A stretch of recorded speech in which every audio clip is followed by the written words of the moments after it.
Hey everybody, it's Wisp, and yeah, finally here to talk a little bit about Fire Emblem Engage's character profiles that they've released for the Brodian royalty. So that being Diamant, or maybe Diamant, and Alchrist. Alongside all of that, Gage has also given us a little tidbit of what Brodia is like, and I did touch on that, but this will be a great way to delve into that a little further. And lastly, I did lump Anna into this group just because we don't know where she's from, but she was revealed alongside the Brodians, and as of yet, we haven't gotten any Brodian retainers, and we haven't finished getting the other royal families, so this just kind of feels like a good time to throw her into the mix. Alright, so let's get started with Brodia itself. It is a militant nation founded in the northwest region of Ilios. It is a prosperous and mighty nation, ruled by Morian the Conqueror, who values pride and power. Frequently clashes with the neighboring country of Elutia, home to the followers of the Fell Dragon. Them being followers to the Fell Dragon kind of means they're the bad guys, but honestly, if you're clashing to a kingdom run by a conqueror, it doesn't sound like you're necessarily the bad guys. Fire Emblem has a few other conquerors, such as Walhart and Edelgard, who I wouldn't exactly typically follow, so just knowing my typical flavor of Fire Emblem characters, I don't think Morian is kind of I don't think Morian's the kind of guy that I would want to follow or throw my lot in with.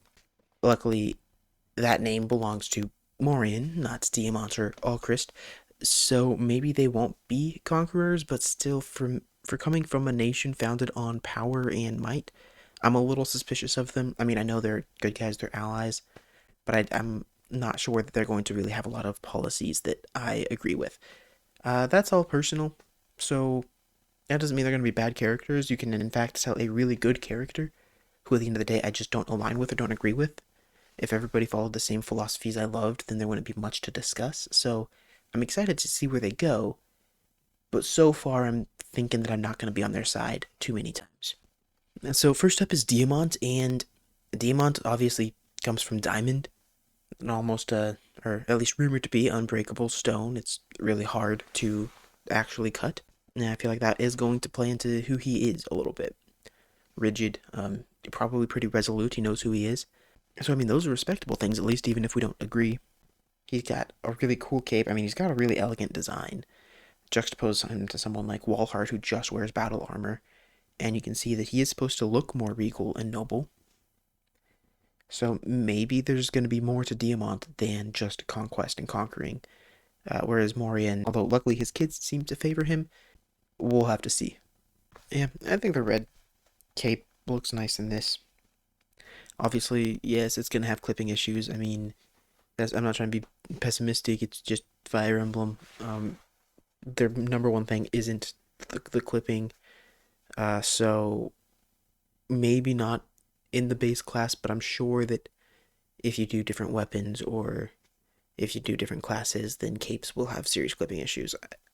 I think it's just kind of fair to be prepared for that, but Diamant's initial class is Lord. We always do get a Lord class, so last time around, I mean, technically last time around, all of the house leaders could get the Lord class, but Dimitri was the Great Lord and High Lord class. So Diamant, I'm guessing that Diamant and Alchrist will be the Lord class, but Diamant will actually get Great Lord or High Lord or something like that.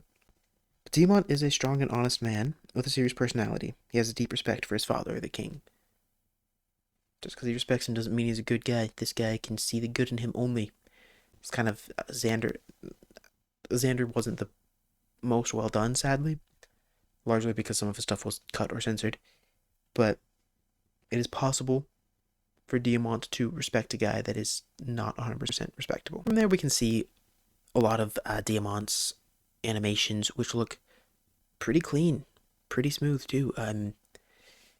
My favorite is when he's dragging his sword across the ground to strike upwards. It looks strong, and I think that for his character, being someone who was raised kind of based on might, that appearance and feeling strong really matters. You can kind of feel the weight of the blade and the weight of the strike, while also kind of showing, dragging the blade on the ground. That looks like almost a taunt, maybe, or preparing the person. But after the battle, he does tell them that they were strong, so he's got manners. from his support conversation, it's brief, but it seems like he's just going to be kind of polite, um, traditional, and quick to the point. I mean, these support conversations are so small. Sadly, it doesn't give me much insight into what they will be like. He's probably going to be a cool character once we get more of him. Right now, he's got cool animations, and he's going to be a main character, so I know that he's someone to look out for. But he's not like on my radar. Like he just didn't strike a chord with me as much as Alfred did, um, or even some of the other retainers. And I think that once we get his supports, he'll be really cool. So I mean, he's on my radar, I guess, in that sense. But there's just nothing specific he did that puts him there. Like whereas other characters had things to say. All right, so following the tradition of all of the lord-like characters, the nobles, Hallcrest is also a lord class. Hallcrest is the second prince of Brodia, Diamant's younger brother. He's mystic and has low self-esteem, often devaluing himself by comparing himself to his incredible elder brother.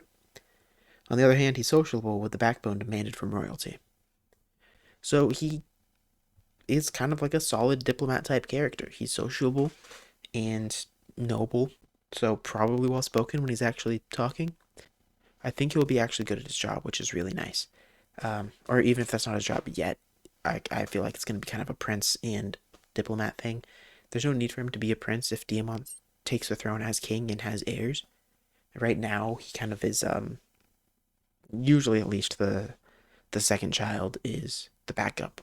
The should something happen, you are the new crown prince. But since I doubt that will happen, he will probably become a diplomat or some sort of noble figure like that instead of actually taking on like actual royalty. He is an archer, so though he's not technically like the main lord of his group, we do have an archer lord, which I mean we get so many now that it'd be kind of ridiculous if we didn't, right? If we have Olir, but then 8 other people, and if none of those 8 people had a bow, that would be crazy. Even Takumi did. So when you get 8, you get one. The reason Claude was such a big deal was because there were only really 3 or 4 lords, so it was kind of neat. But whatever, Takumi, Claude, and now Alchrist. It's nice to have a little team. His animations compared to other bow animations don't strike me as being too different, but in his later classes, I'm sure we'll see something interesting. I mean, right now he's just in his Lord class, and the early classes seem to be kind of vague or shared or something. So once they specialize more, I'm curious to see where that will go. One interesting tidbit was instead of getting Alir talking to Alchrist, we actually got Alchrist and Diamant talking to each other in their reveal. And Alchrist, he seems like he's going to be hard to handle when he's talking to his brother, because he just constantly puts himself down so much. Even Diamant in that conversation calls it a weakness. I think he might be an interesting character, but what little we know about him makes him seem like he might be a little unbearable at first. But I mean, a lot of characters are unbearable until they grow on you a lot. I don't know about him. I'm sure he'll have good stories and a good arc and all that, but I don't know if he's going to be the one that I consider the most memorable. But then we have Anna. And again, Anna, we don't know where she's from. She doesn't have a symbol associated with her, so they're clearly trying to hide it. And I don't think they're trying to hide it for a big reveal. I think they're trying to hide it because it's Anna and she could be anyone from anywhere, is kind of the feeling. Um, for all we know, there could be 4 different Annas in this world. We just happen to meet this one. Anna is a merchant in training. It seems she's traveling around the country in search of treasures that can be sold for a high price. I don't know if her class will be merchant or if they're just kind of hiding the actual name of her class right now. But it's not like it's a big secret that she's playable, because in this literal same reveal, they do show her on the army, and she wields an axe, which is pretty neat. It's also possible that they don't put her class and she defaults to an axe because she's actually some sort of a trainee where maybe she's really weak, but she's got like a 3-tiered class instead of a 2-tiered class. It's sort of a recurring thing in Fire Emblem. Not every game has it, but Awakening has Donnell, who's the villager class. And we've had, Emilia in the past. It's been around before. And I wouldn't be surprised if it comes back. And I guess Anna is never someone that I considered having that for some reason. But it fits. She's not maybe in this world a fighter at all. She just, has to defend herself since she travels. But maybe she only defends herself from people that aren't trained or aren't used to fighting back. And they just thought that she would be an easy target or something like that. maybe she's not quite as prepared for battle in this world. Along with Anna also came the talk section, which confirms Talk is coming back, which is really nice to me because lately I've been feeling like it's been too easy to recruit characters. Like for Corrin, I mean, you did have to talk with Corrin sometimes, but in Fates, it seems like most characters just sort of joined at certain chapters. In Three Houses, if you just had to recruit characters to your class, and then some of them you would need to talk to later, but it was very rare. Even going back to Awakening, I mean, for Awakening, you just spoke with Crom, and then if you're recruiting a child, you could talk to them with their parent, whichever parent like has to be their parent. And I think that's really it. Other than the spot pass characters that were a little bit more interesting, right? Like you at least got Walhart, who you had to survive a battle with and not kill him either. But yeah, just talk with Crom was kind of like the whole shtick for Awakening. It's been since like Path of Radiance, I think, that we had really unique recruitments. And this one, so far, all we know is talk, but at least from the small description we get, I'll show it to you right now, it doesn't look like it's just talk with Olir. You can speak to units with a talk icon by moving adjacent to them and selecting the talk command. Some units may become allies when you talk to them, so always keep an eye out for those opportunities. Also, some units will only speak to certain allies. So, the certain allies right there, since it doesn't say some units will only speak to Olir, that's what makes me think like, okay, it can be other people. But that's all I've got today. That's kind of a lot to go over for just these quick bio updates. But thank you for tuning in, and until the next time I see you.